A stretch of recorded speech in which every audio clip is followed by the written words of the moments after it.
الحمد لله رب العالمين والصلاة والسلام على أشرف الأنبياء والمرسلين أما بعد فأعوذ بالله من الشيطان الرجيم من همزه ونفخه ونفثه بسم الله الرحمن الرحيم رب اشرح لي صدري ويسر لي أمري واحلل عقدة من لساني يفقه قولي اللهم انفعنا بما علمتنا وعلمنا ما ينفعنا وزدنا علما فبشر عباد الذين يستمعون القول فيتبعون أحسنه أولئك الذين هداهم الله وأولئك هم أولو الألباب أعوذ بالله من الشيطان الرجيم بسم الله الرحمن الرحيم يا أيها الذين آمنوا قاتلوا الذين يلونكم من الكفار وليجدوا فيكم غلظة واعلموا أن الله مع المتقين اے وہ لوگوں جنہیں ایمان کا دعویٰ ہے، اے ایمان والو، قاتل الذین یلونکم، لڑائی کرو ان لوگوں سے جو تمہارے ساتھ ہیں، جو تمہارے پاس ہیں، من الکفاری، کافروں میں سے، من الکفاری، کافروں میں سے۔ اے ایمان والو، لڑائی کرو اپنے قریبی کافروں سے، وَلْيَجِدُوا فِيكُمْ غِلْظَةً، اور چاہیے کہ وہ پائیں تم میں سختی، وَاعْلَمُوا أَنَّ اللَّهَ مَعَ الْمُتَّقِينَ، اور جان لو کہ بے شک اللہ تعالیٰ متقی لوگوں کے ساتھ ہیں، اللہ تعالیٰ اللہ سے ڈرنے والوں کے ساتھ ہیں۔ تو اس آیت کریمہ میں اللہ تعالیٰ ایمان والوں کو مخاطب کرتے ہوئے فرما رہے ہیں کہ ان لوگوں سے لڑائی کرو جو تمہارے قریب ہیں کافروں میں سے، یعنی قریبی سے لڑائی کرو، یعنی یہ جو جہاد کرنا ہے تو جہاد وہ درجہ بدرجہ ہوتا ہے، پہلے قریب کے کافروں سے، پھر نسبتاً دور کے کافروں سے، پھر نسبتاً دور کے کافروں سے، تو یہ درجہ بدرجہ سلسلہ آگے چلتا ہے۔ یہ چیز عقل مندی نہیں ہے کہ انسان پہلے دور والوں سے لڑائی شروع کر دے اور اس کے قریب جو ہے وہ مخالفین موجود ہوں۔ اور یہ جو اصول ہے کہ اپنے قریبی کافروں سے لڑو، دیکھیے نبی کریم صلی اللہ علیہ وسلم کی نبوی زندگی میں بھی پہلے آپ عرب لوگوں کے ساتھ آپ کی لڑائی ہوئی، مڈ بھیڑ ہوئی، جنگیں ہوئیں،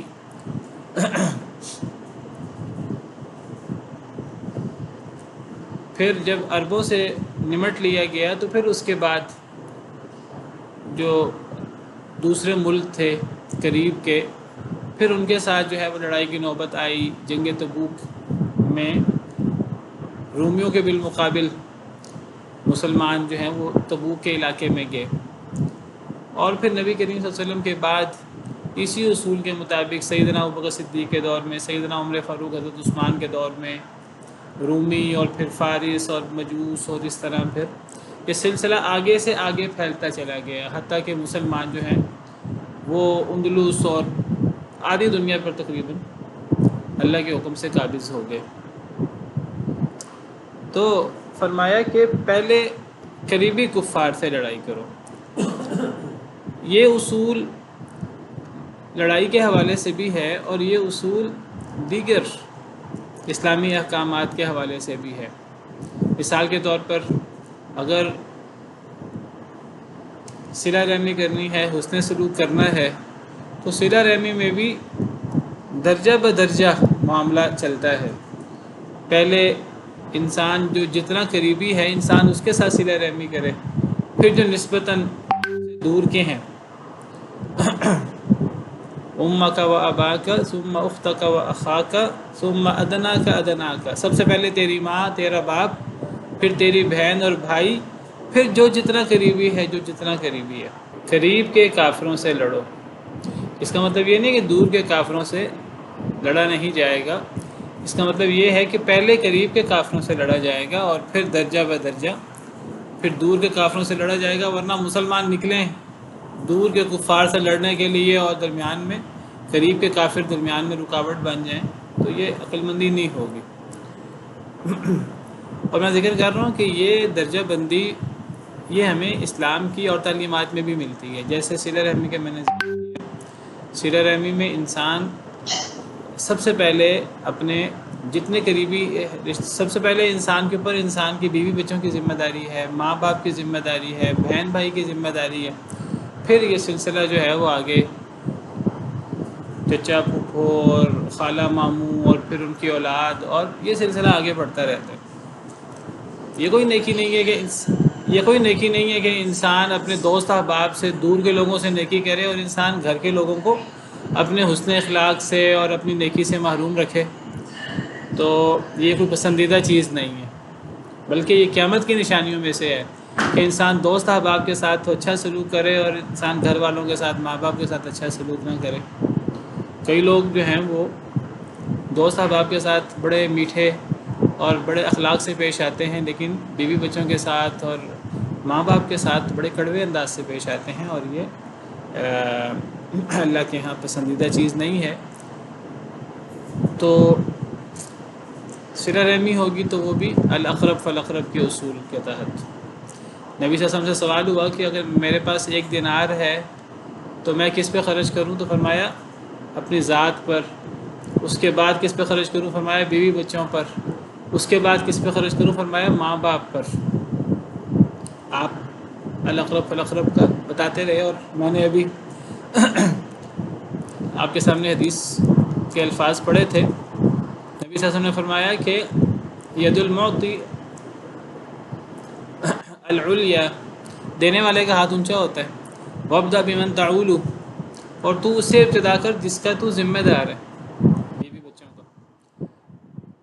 امک و اباک، اپنی ماں کا اور اپنے باپ، اپنے ماں اور اپنا باپ کے ساتھ، واختک و اخاک، اپنی بہن اور بھائی، ثم ادناک ادناک، پھر جو جتنا قریبی ہے اس کا اتنا حق بنتا ہے۔ تو گویا کہ سب سے پہلے بیوی بچے، ماں باپ، پھر بہن بھائی، پھر جو جتنا قریبی ہے۔ اور اس میں بھی دیکھیے ماں باپ میں سے بھی پہلے عورتوں کا ذکر کیا، کیونکہ عورتیں وہ زیادہ ضرورت مند ہوتی ہیں، زیادہ محتاج دست نگر ہوتی ہیں دوسروں کی۔ بہن بھائیوں میں سے بھی پہلے بہن کا ذکر کیا ہے، پھر جو جتنا قریبی ہو۔ اسی طرح اگر آپ دیکھیں کہ دعوت دینی ہے، وعظ و نصیحت کرنی ہے، تو وہاں بھی یہی اصول ہے، پہلے انسان کو اپنے قریبی رشتہ داروں کو دعوت دینی چاہیے۔ یہ کوئی عقل مندی نہیں ہے کہ انسان دوسرے شہروں میں تبلیغ کے لیے نکل جائے اور اس کے بیوی بچے اور اس کے گھر والے جو ہیں، جس کو آپ کے چراغ تلے اندھیرا، یہ صورتحال نہ ہو۔ نبی کریم صلی اللہ علیہ وسلم کو سب سے پہلے جو حکم ہوا دعوت دینے کا، تو وَأَنذِرْ عَشِيرَتَكَ الْأَقْرَبِينَ، اپنے قریبی رشتہ داروں کو ڈرائیے۔ نبی صلی اللہ علیہ وسلم نے سب سے پہلے اپنے قریبی رشتہ داروں کو دعوت دی، آپ نے انہیں اکٹھا کیا اور دعوت کی، ان کی کھانا کھلایا، اور پھر آپ نے انہیں توحید کی دعوت دی، اور اسی دعوت میں، اسی واعظ و نصیحت میں بدبخت ابو لہب نے برے کلمات کہے تھے کہ تباہی ہو تیرے لیے، اس لیے ہمیں جمع کیا تھا۔ تو پھر اس موقع پر جو ہے وہ سورہ لہب کی آیات اتری تھی، تبت یدا ابی لہب وتب۔ جی وہ بھی رشتہ دار تھا، چچا تھا آپ کا۔ تو پہلے قریبی رشتہ داروں کو ڈرانا چاہیے، اسی لیے اللہ تعالیٰ قرآن میں فرماتے ہیں یا ایھا الذین آمنوا قوا انفسکم واہلیکم نارا، اے ایمان والو اپنے آپ کو، سب سے پہلے انسان اپنے آپ کو ڈرائے، یعنی اپنے آپ، یعنی یہ تو اللہ کی ناراضگی کی بات ہے، اور بہت بڑی اللہ کی ناراضگی کی بات ہے، انسان دوسروں کو واعظ کر رہا ہو اور اپنے اوپر اثر نہ ہو۔ سب سے پہلے تو یا ایھا الذین آمنوا لم تقولون ما لا تفعلون، تم وہ کہتے کیوں ہو جو کرتے نہیں ہو، اور اللہ کے نزدیک یہ بات بہت ناراضگی کی بات ہے، ان تقولوا ما لا تفعلون، کہ تم وہ کہو جو تم نہ کرو۔ پھر اس کے بعد انسان کے بیوی بچے گھر آتے ہیں، قوا انفسکم واہلیکم نارا، پھر اس کے بعد رشتہ دار آتے ہیں، محلے والے آتے ہیں، پھر یہ سلسلہ آہستہ آہستہ آگے بڑھتا ہے۔ تو یہ اسلام کا ایک عام اصول ہے، اسی اصول کے تحت فرمایا پہلے قریبی کافروں سے لڑو، وَلْيَجِدُوا فِيكُمْ غِلْظَةً، اور چاہیے کہ وہ پائیں تم میں سختی۔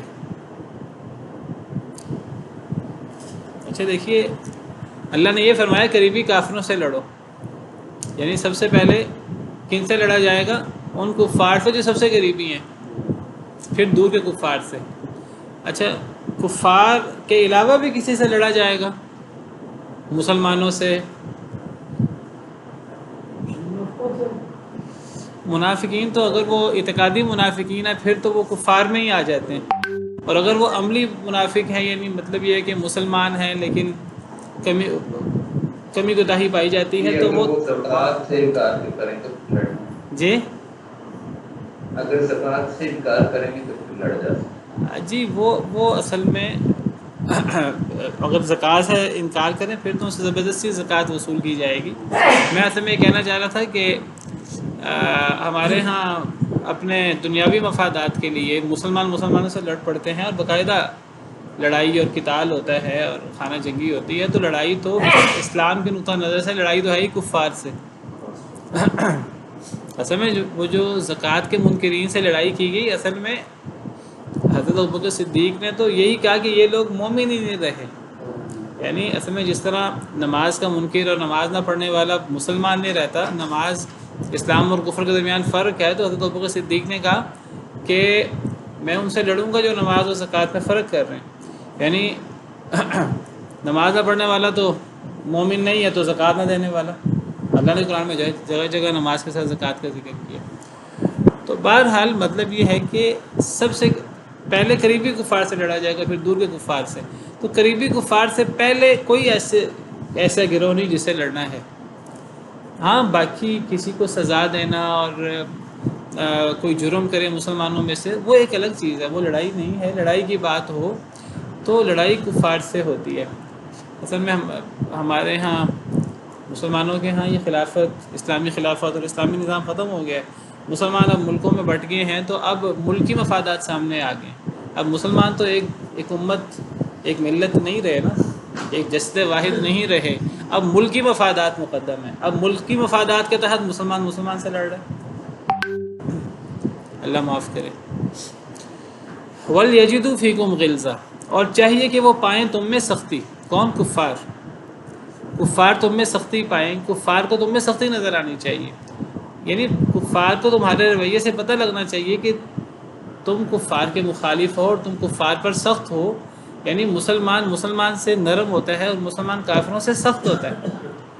جیسے ابھی میں نے بات کی کہ صلہ رحمی کی بات ہو، دعوت کی بات ہو، تو انسان قریبی کو چھوڑ کر دور والے سے انسان اچھا سلوک بھی کرے، اخلاقیات سے پیش بھی آئے، انسان ہر قسم کا اچھا معاملہ کرے، اور گھر والوں کو، قریبی لوگوں کے ساتھ انسان صلہ رحمی نہ کرے، اچھا معاملہ نہ رکھے، حسن سلوک نہ کرے، دعوت نہ دے، تو یہ کوئی عقل مندی نہیں ہے۔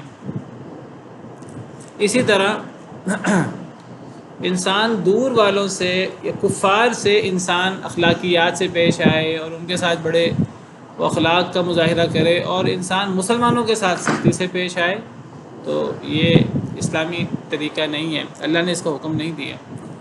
اللہ تعالیٰ فرماتے ہیں کہ مسلمان کے ساتھ نرم ہوتا ہے اور کافر کے ساتھ سخت ہوتا ہے۔ کافروں کو مسلمانوں کے اندر سختی نظر آنی چاہیے۔ الولاء والبراء کا پورا ایک عقیدہ ہے اسلام کے اندر، مسلمان کا مسلمان سے ایک تعلق ہے، چاہے ان کے آپس میں مخالفت بھی ہو جتنی مرضی، چاہے کسی مسلمان نے کسی مسلمان کو نقصان بھی پہنچایا ہو، ایک مسلمان کے دوسرے مسلمان کے ساتھ جو مسلمان ہونے کی بنا پر جو اخوت ہے اور جو ایک تعلق ہے، جو اللہ نے جس کا حکم دیا ہے، وہ ہونا چاہیے۔ اور ایک کافر کسی مسلمان کے ساتھ کتنا اچھا سلوک کیوں نہ کرتا ہو، ایک کافر کے بارے میں ایک مسلمان وہ رویہ نہیں رکھے گا جو مسلمان کے ساتھ رکھتا ہے۔ کافر کے ساتھ دلی دوستی نہیں ہوگی، لیکن دیکھیے ہمارے ہاں یہ چیزیں آج چینج ہو چکی ہیں، اللہ معاف کرے، ہم دین سے دور ہو چکے ہیں۔ تو اللہ تعالیٰ حکم دے رہے ہیں کہ کافروں کو تم میں سختی نظر آنی چاہیے، ہمارے ہاں الٹ ہو جاتا ہے۔ تو یہ وہی بات آپ سمجھیے کہ جو اللہ تعالیٰ نے صحابہ کرام کے حوالے سے جس کا ذکر ہے سورہ فتح میں، محمد الرسول اللہ والذین معہ اشداء علی الکفار رحماء بینہم، جو محمد صلی اللہ علیہ وسلم کے ساتھی ہیں تو وہ کافروں پر سخت ہیں، آپس میں رحم دل ہیں۔ اعزۃ علی المؤمنین اذلۃ علی المؤمنین اعزۃ علی الکافرین، مومنوں پر نرم دل ہیں اور کافروں پر سخت ہیں۔ تو ایک کافر کو مسلمان کے اندر سختی نظر آنی چاہیے کہ میں کافر ہوں اور مسلمان میرے عقیدے کو پسند نہیں کرتا، اور مسلمان کا عقیدہ اور دین فرق ہے، میرا عقیدہ اور دین فرق ہے، مسلمان کبھی میرے دین پر عمل نہیں کر سکتا، تو ایک کافر کے ساتھ مسلمان کا رویہ مسلمان جیسا نہیں ہوتا۔ باقی یہ ہے کہ سے بھی اخلاق سے پیش آنا چاہیے، اور اس میں دعوت حکمت عملی بھی ہے، لیکن اس کا مطلب یہ نہیں ہے کہ انسان کافروں سے تو اخلاق سے نرمی سے پیش آئے اور اپنے مسلمان بھائیوں سے ہر وقت لڑتا رہے۔ مسلمان سے اس سے زیادہ مسلمان کو نرمی اور محبت اور شفقت کا مظاہرہ کرنا چاہیے، چاہے ان کا آپس میں کوئی اختلاف بھی ہو، کوئی تنازع بھی ہو۔ تو کافروں کو تم میں سختی نظر آنی چاہیے۔ وَاعْلَمُوا أَنَّ اللَّهَ مَعَ الْمُتَّقِينَ، اور جان لو کہ بے شک اللہ تعالیٰ متقی لوگوں کے ساتھ ہے، اللہ سے ڈرنے والوں کے ساتھ ہیں۔ وَإِذَا مَا أُنزِلَتْ سُورَةٌ فَمِنْهُمْ مَنْ يَقُولُ أَيُّكُمْ زَادَتْهُ هَٰذِهِ إِيمَانًا۔ وَإِذَا مَا أُنزِلَتْ، اور جب نازل کی جاتی ہے کوئی صورت، فَمِنْهُمْ مَنْ يَقُولُ، تو ان میں سے وہ بھی ہیں جو کہتے ہیں أَيُّكُمْ زَادَتْهُ هَٰذِهِ إِيمَانًا، تم میں سے کون ہے کہ زیادہ کیا ہے اس صورت نے اس کو، هَٰذِهِ، اس صورت نے، ایمانا، ایمان میں۔ فَأَمَّا الَّذِينَ آمَنُوا، پس جہاں تک ان لوگوں کا معاملہ ہے جو ایمان لائے، فَزَادَتْهُمْ إِيمَانًا، پس زیادہ کر دیتی ہے یہ صورت انہیں ایماناً، ایمان میں، وَهُمْ يَسْتَبْشِرُونَ، اور وہ خوش ہوتے ہیں۔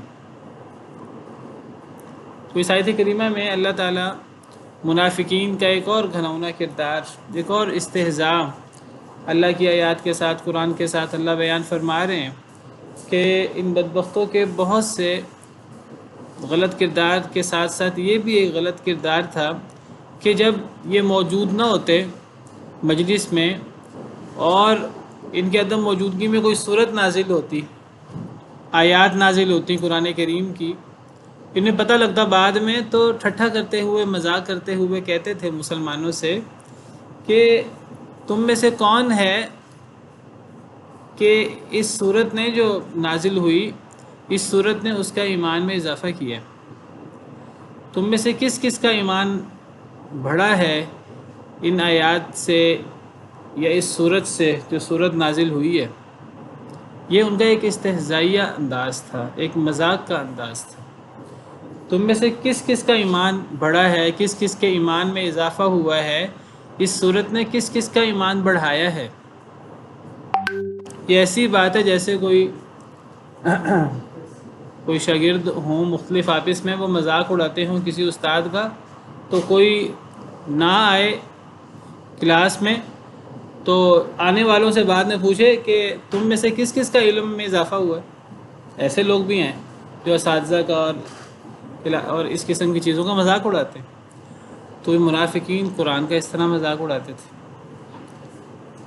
تو کہتے تھے کہ اس صورت سے تم میں سے کس کس کا ایمان زیادہ ہوا ہے۔ اللہ اس کا جواب دیتے ہیں،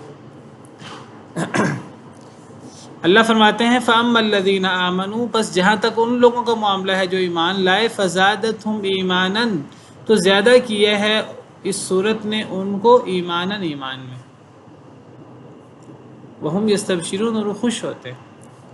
اللہ فرماتے ہیں کہ جو حقیقی ایمان والے ہیں ان کا تو واقعی صورت نازل ہونے سے، آیات نازل ہونے سے، جب وہ اس صورت کو پڑھتے ہیں، ان آیات کو پڑھتے ہیں، تو ان کا ایمان میں اضافہ ہوتا ہے، ان کا ایمان بڑھ جاتا ہے، اور وہ خوش ہوتے ہیں، وہ خوش ہو جاتے ہیں کہ اللہ کا ہم پر کتنا کرم ہے، اللہ کا ہم پر کتنا احسان ہے، اللہ نے ہمیں مزید اپنی طرف سے تعلیمات نازل کی، تو وہ خوش ہو جاتے ہیں۔ تو اس آیت کریمہ سے پتہ لگتا ہے، دیگر بہت سی آیات کے ساتھ قرآن کریم کی دیگر نصوص قرآن و سنت کی، ان سے بھی اور اس آیت کریمہ سے پتہ لگتا ہے کہ ایمان میں اضافہ ہوتا ہے، ایمان میں کمی بیشی ہو سکتی ہے۔ قرآن پڑھنے سے ایمان میں اضافہ ہوتا ہے، اسی طرح اور ایسے نیک اعمال ہیں جن نیک اعمال سے ایمان میں اضافہ ہوتا ہے۔ جس طرح ایمان میں اضافہ ہوتا ہے، جب ایمان میں اضافہ ہوتا ہے تو اس کا مطلب یہ بھی ہے کہ ایمان میں کمی بھی ہوتی ہے، یعنی جب ایک چیز میں اضافہ ہوتا ہے تو کمی بھی ہوتی ہے۔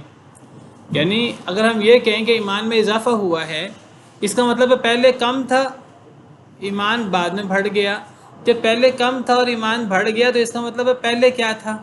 پہلے کم تھا، تو اس کا مطلب ہے کمی بھی ہوتی ہے، اضافہ بھی ہوتا ہے اور کمی بھی ہوتی ہے۔ تو الایمان یزید و ینقص، ایمان میں اضافہ بھی ہوتا ہے اور ایمان میں نقص بھی ہوتا ہے، ایمان ایک جیسا نہیں رہتا۔ اور یہ اضافہ اور کمی کیسے ہوتی ہے؟ اعمال کے ساتھ۔ ایک بندہ جتنے اعمال سر انجام دیتا رہتا ہے، قرآن پڑھنا یہ بھی تو ایک نیک عمل ہے نا، تو قرآن پڑھنا ایک نیک عمل ہے، نیک عمل کرنے سے ایمان میں اضافہ ہوتا ہے۔ اگر قرآن نہیں پڑھا جائے گا تو ایمان میں کمی ہوگی، نیک اعمال کیے جائیں گے تو ایمان میں اضافہ ہوگا، نیک اعمال نہیں کیے جائیں گے تو ایمان میں کمی ہوگی۔ اسی طرح اللہ کی نافرمانی کی جائے گی، رسول کی نافرمانی کی جائے گی تو ایمان میں کمی ہوگی۔ تو ایمان میں کمی بیشی ہوتی ہے، یہ اہل السنہ والجماعہ کا ایک اصول ہے جو قرآن کریم کی بہت ساری آیات سے نکلا ہے۔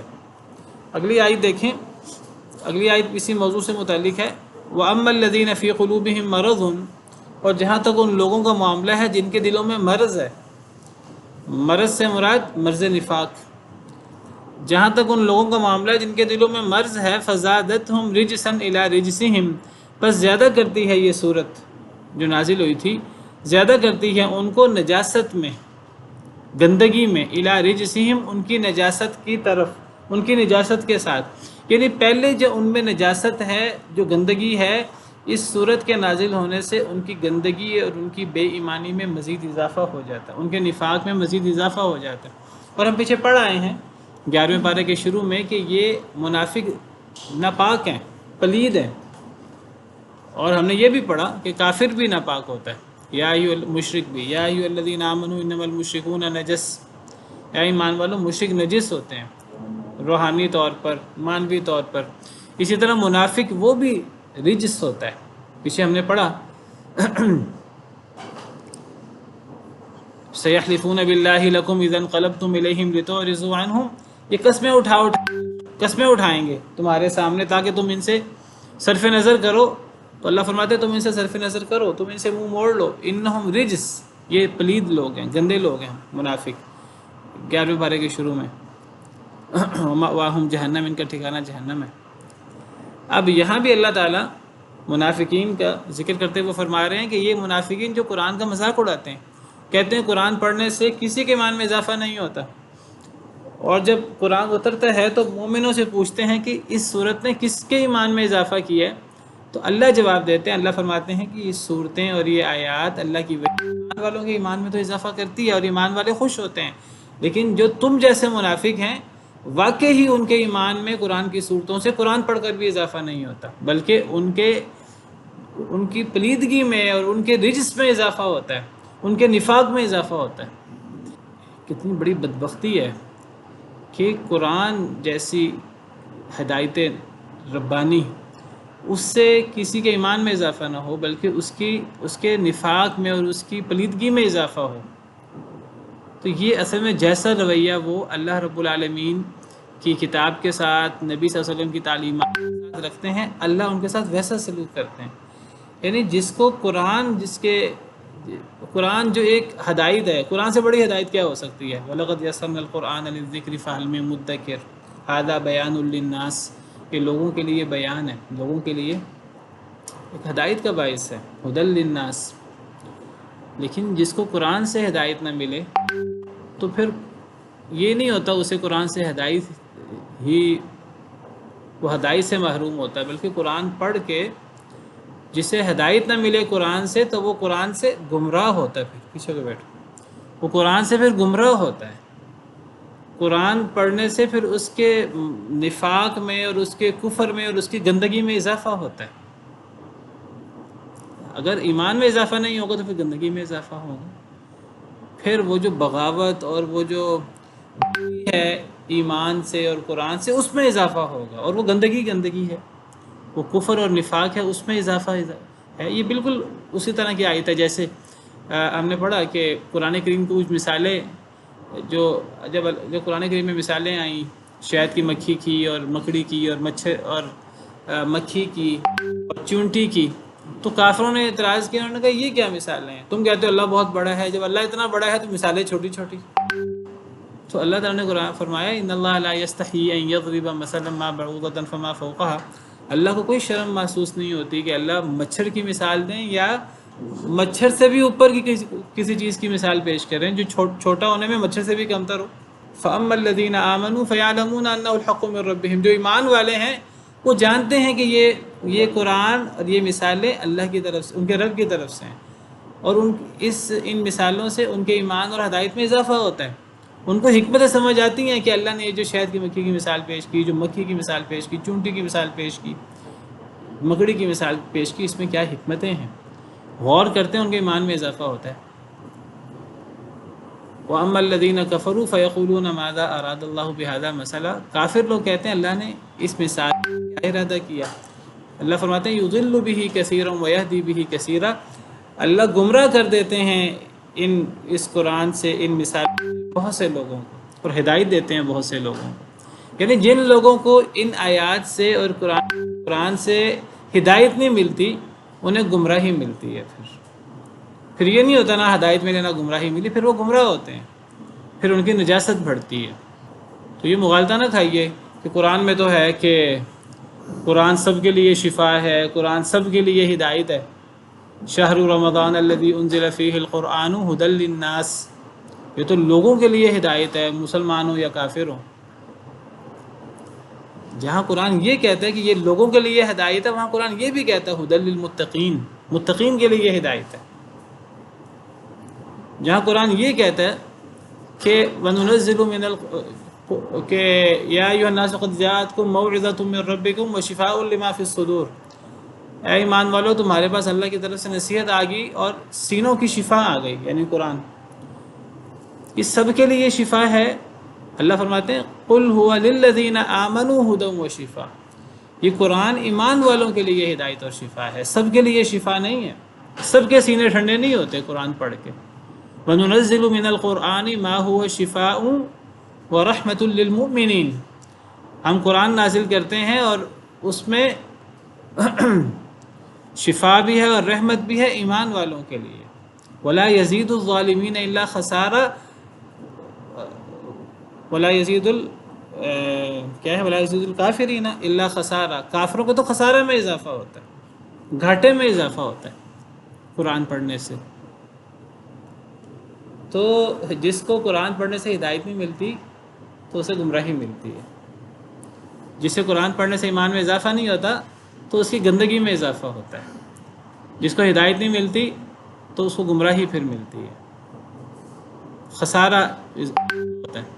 پھر یہ جو سوال پیدا ہوتا ہے کہ جی پھر اللہ نے یہ کیوں کہا قرآن سب لوگوں کے لیے ہدایت ہے، یہ میں اس کا جواب کئی دفعہ دے چکا ہوں کہ اصل میں قرآن میں یعنی قرآن اتنی بڑی کتاب ہدایت کی کہ کوئی پڑھ لے، ان پڑھ سے ان پڑھ، اور کوئی پڑھ لے مسلمان کافر، تو قرآن سے اسے ہدایت مل سکتی ہے اگر وہ ہدایت حاصل کرنا چاہے تو۔ جو ہدایت کے لیے تیار ہو، جو سمجھنا چاہے، اسے ہدایت مل سکتی ہے، اسے شفا مل سکتی ہے، اسے رحمت مل سکتی ہے، قرآن اس کے لیے بیان ہو سکتا ہے، مومن کے لیے بھی کافر کے لیے بھی، لیکن ایسا ہوتا نہیں ہے۔ اللہ فرماتے ہیں ھدی للمتقین، یہ متقین کے لیے ہدایت ہے۔ یہاں نتیجے کی بات ہے، ہوتا کیا ہے، متقی لوگ ہدایت پاتے ہیں، مومن لوگ شفا پاتے ہیں۔ ورنہ آپ دیکھیے کہ ایک بندہ جو بیمار ہو جائے تو طاقتور غذا بھی اس کے لیے بیماری بن جاتی ہے، تو اس میں قصور وہ طاقتور اور اچھی غذا کا نہیں ہوتا۔ ڈاکٹر کئی لوگوں کو گوشت کھانے سے منع کر دیتے ہیں، تو گوشت میں مسئلہ کوئی نہیں ہے، مسئلہ تو ہے کہ وہ انسان ہی بیمار ہو گیا ہے، کھانے میں کوئی مسئلہ نہیں ہے۔ کئی لوگوں کو کھانا کھانے سے بیمار ہوتے ہیں کئی لوگ، تو مسئلہ تو ان کے اندر جسم کی خرابی کا ہے نا۔ تو قرآن میں تو کوئی کمی نہیں ہے، یہ تو ان کی وہ جو نجاست اور پلیدگی نفاق کی ہے اس کی وجہ سے قرآن سے ان کے ایمان میں اضافہ نہیں ہوتا، ان کی پلیدگی میں اضافہ ہوتا ہے، والعیاذ باللہ، اور یہ اللہ کی مار ہے، اور اس سے بڑی اللہ کی سزا کیا ہو سکتی ہے؟ اللہ فرماتے ہیں وَمَاتُوا وَهُمْ کافرون، یہ مر جاتے ہیں اور یہ کافر ہوتے ہیں، ان کا پھر خاتمہ بھی کفر پر ہی ہوتا ہے۔ تو بہرحال اس آیت کریمہ سے، ان آیات سے بہت بڑا اصول، جو بہت سے اللہ معاف کرے مسلمان ہیں کہنے کو، لیکن قرآن کریم کے واضح جو قرآن کریم سے ثابت ہوتا ہے وہ سمجھ ہی نہیں آتی انہیں۔ تو قرآن کہتا ہے کہ ایمان میں اضافہ بھی ہوتا ہے اور نجاست میں اضافہ ہوتا ہے۔ نجاست کیا ہے؟ یہ یعنی نجاست اور رجس یہ کفر ہے، نفاق ہے۔ تو نفاق میں اضافہ ہوتا ہے، رجس میں اضافہ ہوتا ہے، کفر میں اضافہ ہوتا ہے، یعنی وہ ایمان کے بالمقابل ہوا نا۔ تو گویا کہ ایمان میں اضافہ بھی ہوتا ہے اور ایمان میں کمی بھی ہوتی ہے، اور کمی ہوتے ہوتے وہ کفر اور نفاق اور شرک اور یہ چیزیں آ جاتی ہیں، اور پھر ان میں اضافہ ہوتا رہتا ہے، یعنی مائنس میں معاملہ جاتا رہتا ہے۔ تو اضافہ بھی ہوتا ہے ایمان میں، اور ایمان میں کمی بھی ہوتی ہے۔ الایمان یزید و ینقص، اہل سنہ والجماعہ کا مشہور موقف ہے۔ امام بخاری رحمہ اللہ صحیح بخاری کے شروع میں، کتاب الایمان کے شروع میں وہ کہتے ہیں میں نے 1000 کے قریب اساتذہ سے حدیث سنی، فائدہ اٹھایا، اور جتنے میرے اساتذہ تھے میں نے دھیان کیا، ان میں سے تمام اساتذہ کا یہ موقف تھا کہ ایمان قول اور عمل دونوں کا نام ہے، اور تمام کا یہ موقف تھا کہ ایمان میں اضافہ بھی ہوتا ہے اور کمی بھی ہوتی ہے۔ ہمارے ہاں تو آج ہم نے اپنے خلافی مسائل بنا رکھے ہیں، چھوٹے چھوٹے امتیازی مسائل بنا رکھے ہیں، کون رفع دین کرتا کون نہیں کرتا۔ پرانے زمانے میں اہل سنہ والجماعہ کے اور جو ان کے بالمقابل گمراہ فرقے تھے، ان کے امتیازی مسائل کیا تھے کہ ایمان صرف یہ دل کی تصدیق کا نام ہے، کہ ایمان قول اور عمل دونوں کا نام ہے۔ اہل سنہ والجماعہ کا موقف تھا ایمان قول اور عمل دونوں کا نام ہے، چاہے وہ قول زبان سے ہو، چاہے وہ قول دل کا ہو، اور عمل کا نام ہے عمل بالارکان۔ کئی لوگ کہتے تھے کہ ایمان صرف دل کی تصدیق کا نام ہے یا زبان کے اقرار کا نام ہے، اس میں اعمال شامل نہیں ہیں۔ تو امام بخاری کہتے ہیں میرے سارے اساتذہ، 1000 کے قریب اساتذہ، وہ سارے کے سارے ایمان کے بارے میں اس موقف کے قائل تھے کہ ایمان قول اور عمل دونوں کا نام ہے، اور سب کے سب اس بات کے قائل تھے کہ ایمان بڑھتا بھی ہے اور کم بھی ہوتا ہے۔ مرجیہ ایک فرقہ ہے گمراہ، جس طرح خارجی ہیں، اس طرح مرجیہ ہیں خارجیوں کے الٹ۔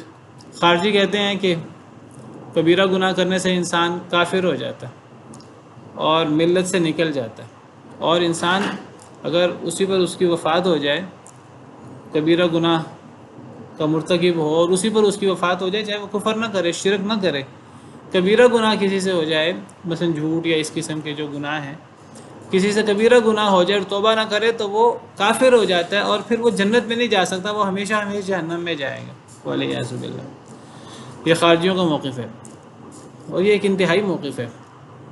تو ان کے بعد ایک گروہ ایسا آیا جو دوسری انتہا پہ چلا گیا، اس نے کہا کہ ایک انسان ایمان لانے کے بعد جتنے مرضی گناہ کر لے فرق ہی کوئی نہیں پڑتا، ایمان ایک جیسا رہتا ہے۔ نمازیں نہ پڑھنے سے، زکوٰۃ نہ دینے سے، اللہ رسول کے احکامات پر عمل نہ کرنے سے، جھوٹ بولنے سے، زنا کرنے سے، چوری کرنے سے کوئی ایمان میں کمی بیشی نہیں ہوتی، ایمان برقرار رہتا ہے۔ مرجیہ تو اہل سنہ والجماعہ کا موقف ہے کہ نہیں، ایمان میں ایمان قول اور عمل دونوں کا نام ہے۔ عمل سے اچھا عمل کرے گا انسان، ایمان میں اضافہ ہوگا، عمل کم کرے گا تو ایمان میں کمی ہوگی، تو ایمان میں کمی بیشی ہوتی رہتی ہے، ایمان قول عمل دونوں کا نام ہے۔ اور یہ بات قرآن کریم کی میں نے کہا کئی آیات سے ثابت ہے، جیسے یہ آیات ہیں 2، اور اسی طرح قرآن کریم کی اور آیات سے بھی یہ بات ثابت ہے، جیسے سورہ انفال ہم نے پڑھی، تو دوسری آیت سورہ انفال کی دوسری آیت میں اللہ تعالیٰ ایمان والوں کی صفت بیان کرتے ہوئے فرماتے ہیں ایمان والے وہ ہیں، سورہ انفال آیت نمبر 2، انما المؤمنون الذین اذا ذکر اللہ وجلت قلوبهم واذا تلیت علیہم آیاتہ زادتہم ایمانا۔ مومن وہ ہوتے ہیں جب اللہ کا ذکر کیا جائے تو ان کے دل ڈر جائیں، دہل جائیں، اور جب ان پر اللہ کی آیتیں تلاوت کی جائیں تو ان کا ایمان بڑھ جائے، ہے باقاعدہ، جب بڑھتا ہے تو کم بھی ہوتا ہے۔ اسی طرح ایک سورہ فتح میں ایک اور آیت میں اللہ تعالیٰ فرماتے ہیں ایمان والوں کے بارے میں، صحابہ کے بارے میں، هو الذی انزل السکینۃ فی قلوب المؤمنین لیزدادوا ایمانا مع ایمانہم، اللہ وہ ذات ہے جنہوں نے سکون نازل کیا مومنوں کے دلوں میں، لیزدادوا ایمانا مع ایمانہم، تاکہ جتنا ایمان کے اندر موجود تھا اس ایمان کے اندر مزید ایمان کا اضافہ ہو جائے، لیزدادوا تاکہ وہ بڑھ جائیں ایمانا ایمان میں، مع ایمانہم اپنے پہلے ایمان کے ساتھ مزید ایمان کا اضافہ ہو جائے۔ تو یہ تو بڑی ایک منطقی سی عقلی سی بات ہے، اور قرآن و سنت کے یہ میں نے آپ کے سامنے 2-3 آیات رکھی ہیں، قرآن کریم کی 5 آیات سے، اور احادیث مبارکہ کی بہت ساری احادیث سے یہ مسئلہ ثابت ہوتا ہے، اور بڑا واضح مسئلہ ہے۔ تو یہ ایمان بڑھتا بھی ہے اور یہ ایمان کم بھی ہوتا ہے، جس طرح منافقین کے ہاں ایمان کم ہو رہا ہے اور نجاست بڑھ رہی ہے، اور ایمان والوں کے ہاں ایمان بڑھ رہا ہے۔ اولا يرون انهم يفتنون في كل عام مرة او مرتين ثم لا يتوبون ولا هم يذكرون، کیا اور نہیں وہ دیکھتے؟ ایمان کے مقابلے میں جو رجس ہے، گندگی ہے، جی ان جی، سے گندگی کفر، شرک، نفاق، یہ گندگی ہے۔ ہاں جی، معصیت گندگی ہے، کوئی چھوٹی گندگی کوئی بڑی گندگی ہے۔ ایک بندہ اللہ کی نافرمانی کرے تو یہ کوئی اچھی چیز تو نہیں ہے۔ بہرحال کفر کو، شرک کو نجاست قرار دیا گیا، اور نفاق کو رجس قرار دیا گیا، اور رجس گندگی کو کہتے ہیں، گندگی کو کہتے ہیں۔ شراب کو گندگی قرار دیا گیا، یا ایھا الذین آمنوا، صرف شراب نہیں، شراب، جوا، اور یہ جو شرکیہ کام ہے، یا ایھا الذین آمنوا انما الخمر والمیسر والانصاب والازلام رجس، یہ سب چیزیں رجس ہیں۔ شراب ہو، جوا ہو، انصاب جہاں بت نصب ہوتے ہیں، یہ آستانے، اور یہ جو شرک و بدعات کے اڈے ہیں، یہ رجس ہیں۔ والازلام، یہ ایسے تیر جن سے بدفعلی لی جاتی ہے، اور یہ سب چیزیں ان کو رجس قرار دیا، شیطانی عمل قرار دیا، رجسم من عمل الشیطان۔ اولا یرون انہم یفتنون فی کل عام مرۃ او مرتین، کیا اور نہیں وہ دیکھتے یہ منافق، انہم یفتنون فی کل عام مرۃ او مرتین، کہ وہ آزمائے جاتے ہیں ہر سال ایک مرتبہ یا 2 مرتبہ، ثم لا یتوبون ولا هم یذکرون، پھر بھی وہ نہ توبہ کرتے ہیں نہ نصیحت پکڑتے ہیں۔ اللہ فرما رہے ہیں کہ ان منافقین کو سمجھ نہیں آتی، یہ غور نہیں کرتے کہ بار بار ان کی آزمائش ہوتی ہے، اور ہر آزمائش میں یہ ناکام ہوتے ہیں۔ ہر سال یہ 1 مرتبہ یا 2 مرتبہ انہیں آزمایا جاتا ہے، کبھی سال بعد آزمائش ہوتی ہے، کبھی 6 مہینے بعد آزمائش ہوتی ہے۔ کس قسم کی آزمائش؟ کبھی جہاد وغیرہ کا موقع پیش آ گیا اور ان کی آزمائش ہوئی، کبھی کوئی اور آزمائش، کبھی کوئی اور آزمائش، کبھی کوئی بیماری آ گئی، کبھی کوئی مصیبت آ گئی۔ اللہ تعالیٰ مختلف طریقوں سے آزمائش کرتے رہتے ہیں۔ تو یہ منافقین دیکھتے نہیں کہ انہیں سال میں 1 مرتبہ یا 2 مرتبہ انہیں آزمایا جاتا ہے، پھر بھی یہ توبہ نہیں کرتے، پھر بھی یہ نصیحت نہیں پکڑتے۔ یعنی اللہ تعالیٰ انہیں واعظ کر رہے ہیں، نصیحت کر رہے ہیں کہ ہمیشہ تمہارے ساتھ یہ معاملہ ہوتا ہے اور تم ہمیشہ فیل ہو جاتے ہو آزمائش میں، تو یعنی گویا کہ اللہ انہیں دعوت دے رہے ہیں کہ تمہیں کفر و شرک میں اور نفاق میں اتنا آگے نہیں بڑھنا چاہیے۔ انسان کو اللہ کے قریب بھی آنا چاہیے، کمی کوتاہی ہو جائے تو بڑے سے بڑا گناہ گار بھی ٹھوکر لگے اس کو تو وہ اللہ کے قریب ہو سکتا ہے، جس طرح اللہ نے فرمایا سورہ حدید میں الم یأن للذین آمنوا ان تخشع قلوبهم لذکر اللہ، کیا ابھی تک ایمان والوں کے لیے یہ وقت نہیں آیا کہ ان کے دل ڈر جائیں اللہ کے ذکر کے لیے، وما نزل من الحق، اور جو حق نازل ہوا۔ تو اللہ تعالیٰ یعنی یہاں ترغیب دے رہے ہیں کہ تمہارے گناہ بہت بڑھ گئے ہیں، تو 1-2 مرتبہ تمہاری آزمائش ہوتی ہے، تمہاری کوئی اصلاح نہیں ہوتی، تم توبہ نہیں کرتے، تو ابھی بھی وقت ہے توبہ کر لو۔ پھر ایک وقت آئے گا موت کے بعد، پھر قبر اور پھر حشر، پھر کچھ نہیں ہو سکے گا۔ پھر بھی یہ توبہ نہیں کرتے اور نہ یہ نصیحت پکڑتے ہیں۔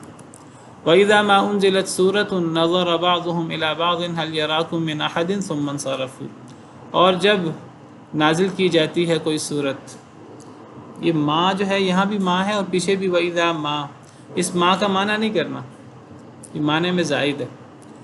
وَإِذَا، اور جب ماں کا معنی نہ کریں، انزلت نازل کی جاتی ہے سورتن کوئی صورت، بعضهم الی بعض، دیکھتا ہے ان میں سے بعض، الی بعض بعض کی طرف، کن میں سے؟ منافقین میں سے۔ جب کوئی صورت نازل ہوتی ہے، یہاں ذکر نہیں ہے الفاظ میں، لیکن سیاق و اسباق سے سمجھ آ رہا ہے کیسی صورت نازل ہوتی ہے؟ جس میں منافقین کے پول کھولے جاتے ہیں، جس طرح پچھلی آیت میں بھی ذکر ہوا، جب کوئی ایسی صورت نازل ہو جس میں منافقین کے پول کھولے جائیں۔ اصل میں قرآن کریم کا عام انداز نہیں کہ قرآن کریم عام طور پہ لوگوں کے پول کھولے، قرآن کریم تو اصل میں ہدایت کے لیے ہے۔ قرآن کریم دنیا میں لوگوں کے عیب بیان کرنے کے لیے عام طور پہ قرآن کریم، یعنی یہ تو سورۃ توبہ میں آپ کو یہ چیز نظر آئے گی زیادہ، ورنہ قرآن کریم میں عام طور پر یہ ایسی چیزیں نہیں ہوتی۔ لیکن اب جب اللہ نے پول کھولے تو اللہ فرماتے ہیں کہ اب ان منافقین کا ایک اور رویہ کیا ہے کہ صورت نازل ہوتی ہے، یہاں ذکر نہیں ہے، بس اتنا ہی ہے کوئی صورت نازل ہوتی ہے، مراد کیا ہے؟ کوئی ایسی صورت جس میں منافقین کے پول کھولے جائیں، جن میں ان کی کمی کوتاہی واضح کی جائے، ایسی آیات نازل ہوں جس میں منافقین کا کوئی رویہ۔ اب اس صورت میں کتنے مرتبہ وَمِنْهُمْ، تو جب کوئی ایسی صورت نازل ہوتی ہے، نظر بعضهم الی بعض، تو ان میں سے بعض کو دیکھتا ہے۔ اب یہ آنکھوں میں اشارہ کرتے ہیں ایک دوسرے کو، یہ تو ہمارے پول کھل رہے ہیں، اب سب کی نظریں ہماری طرف ہوں گی، تو یہ ایک دوسرے کو دیکھتے ہیں منافق۔ هل یراکم من احد، کیا دیکھ رہا ہے تمہیں کوئی ایک؟ ثم انصرفوا، پھر یہ بھاگ کھڑے ہوتے ہیں، پھر یہ نظر بچا کے نکل جاتے ہیں۔ پتہ ہوتا کہ بیٹھے رہے تو ہمارے ساتھ برا ہوگا، لوگ ہمیں دیکھیں گے، لوگ ہمارے بارے میں چہ مغیاں کریں گے۔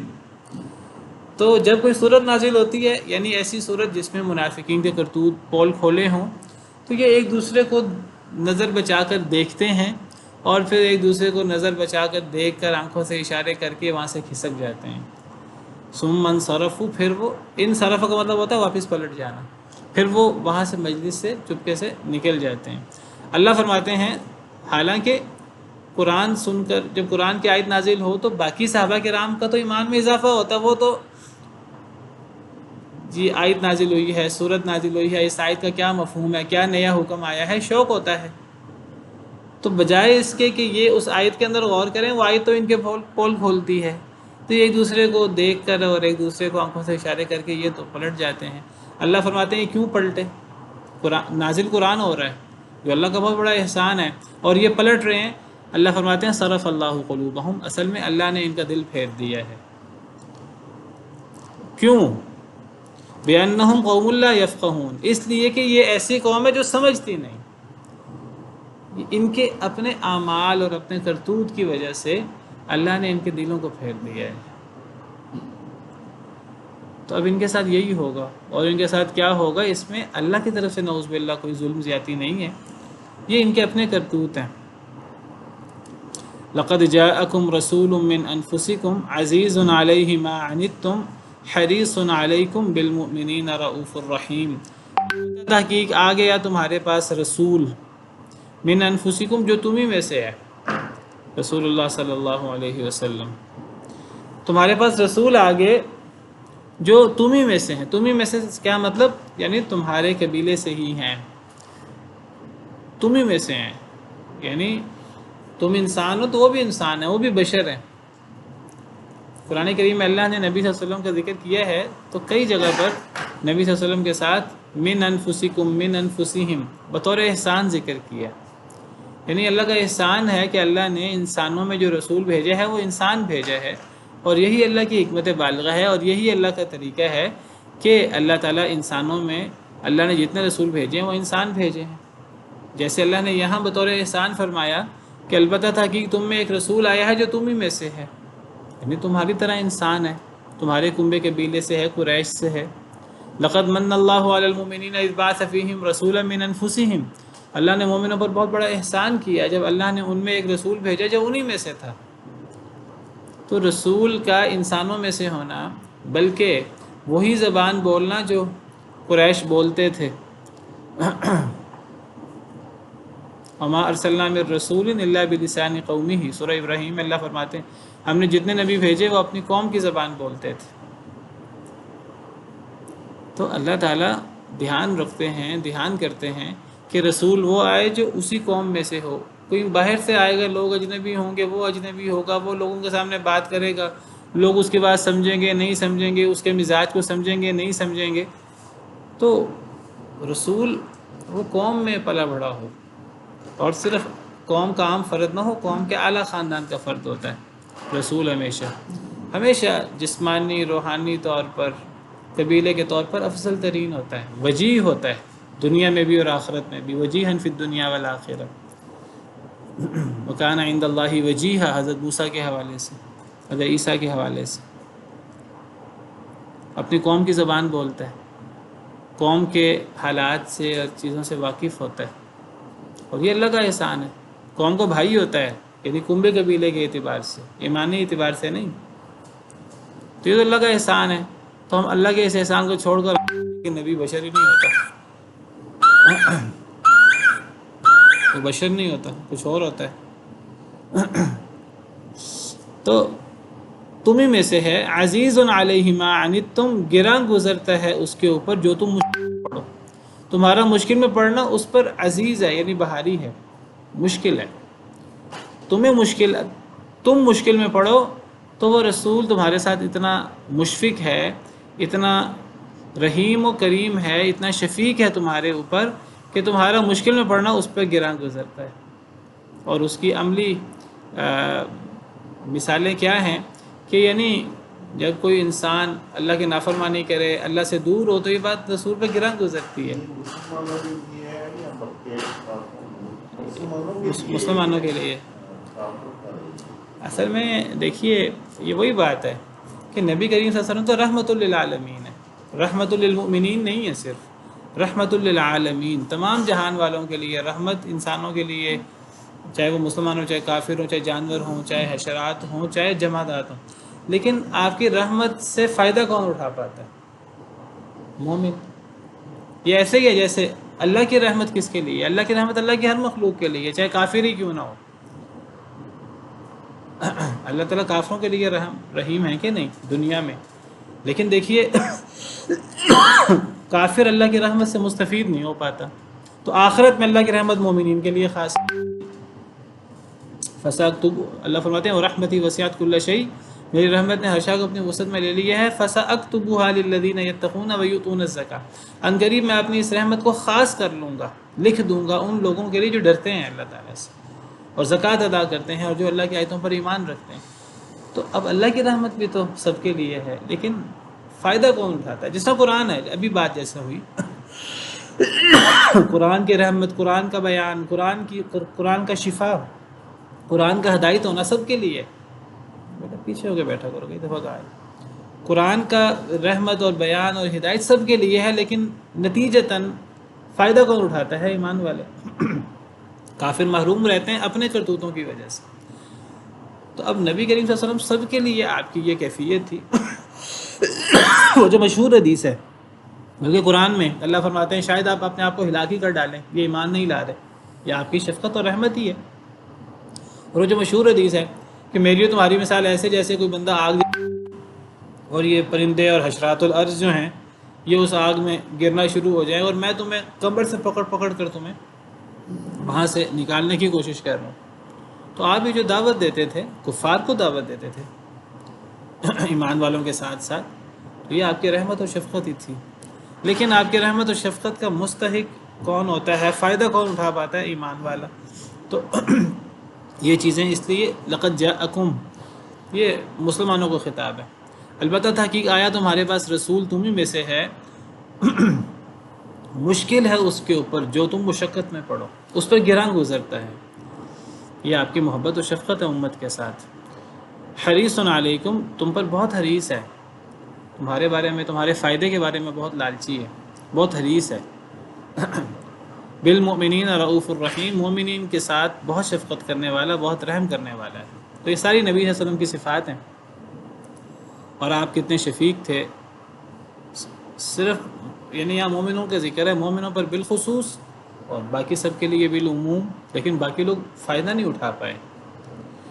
فَإِن تَوَلَّوْا فَقُلْ حَسْبِيَ اللَّهُ لَا إِلَٰهَ إِلَّا هُوَ، بس اگر وہ پھر جائیں کفار، وہ نہ مانیں، فَقُلْ حَسْبِيَ اللَّهُ، تو کہہ دیجئے کہ مجھے اللہ کافی ہے.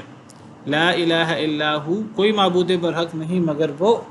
علیہ توکلت، اسی پر میں نے توکل کیا. وہو رب العرش العظیم، اور وہ عرش عظیم کا رب ہے. یہ 2 مکی آیات ہیں. باقی یہ صورت جو ہے یہ مدنی ہے اور مدینہ منورہ میں آخری دور میں نازل ہوئی ہے. جنگ تبوک آخر، یہ 2 آیتیں آخر کی مکی ہیں.